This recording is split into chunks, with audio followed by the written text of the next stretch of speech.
The second stage is understanding the process, understanding the 6 stages of acceptance that people go through when they accept a new change or concept. And in fact, that's what a sale is accepting a new change or contact. I want to run through briefly the 6 stages of acceptance. The first stage is unaware.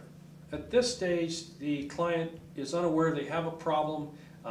They may be in denial, but they have no intention of changing at that point in time. Stage 2 is the contemplator. This is where they realize that they've got a challenge of some type and they're considering making a change. Stage 3 is the planning stage. This is where a client intends to take action. This is what is significantly different in the revenue builder in terms of how we define it. We define it as having a critical deadline. And a critical deadline is defined by the fact that if there is no action taken, there's a consequence. We'll talk a little bit more about that, but it's a very significant difference with the revenue builder program. Stage 4 is the action stage. This is where people are actively engaged in problem solving. Stage 5, and this is where people can slip back. This is where you can lose the deal. So it's very important that you understand what stage you're at. Stage 5 is sold and serving. Here the deal is done, and it's very important to deal with cognitive dissonance or buyer's remorse in terms of maintaining the relationship with the customer and trying to develop the client for life. It's important sometimes to remind them why they made a good decision. The stage 6 is a client for life, and we define client for life with clear definitions. They're people who continue to purchase everything from us, they're 100% loyal, and they refer us business. Now on the loyalty ladder, you have suspect, prospect, customer, client, advocate, and client for life. The difference between an advocate and a client for life often is, the only difference is that a client for life refers you business. Because an advocate will often deal with you exclusively and is 100% loyal. It's just they don't refer you business.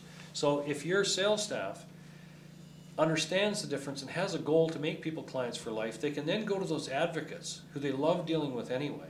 And by asking for a referral, i.e. new business development and developing new customers, they can move them to clients for life. It's another strategy they can employ to drive more business and in fact retain clients even more. A couple examples of how the 6 stages of acceptance work.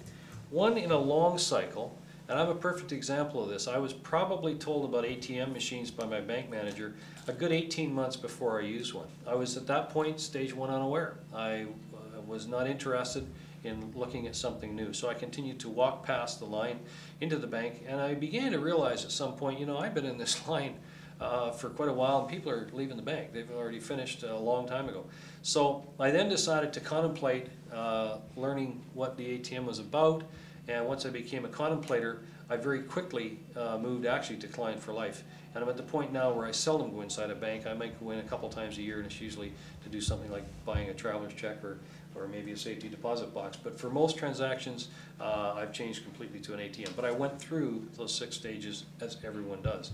Another example of a short-term example is candy bars in a supermarket store. So you go into the supermarket store to make a purchase. You didn't go in to buy a candy bar, but as you begin to approach the checkout counter, you see the candy bars that are there, and you begin now.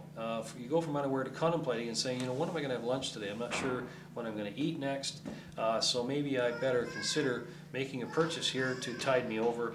And the timeline in this particular case is the number of people who are waiting to talk to the teller.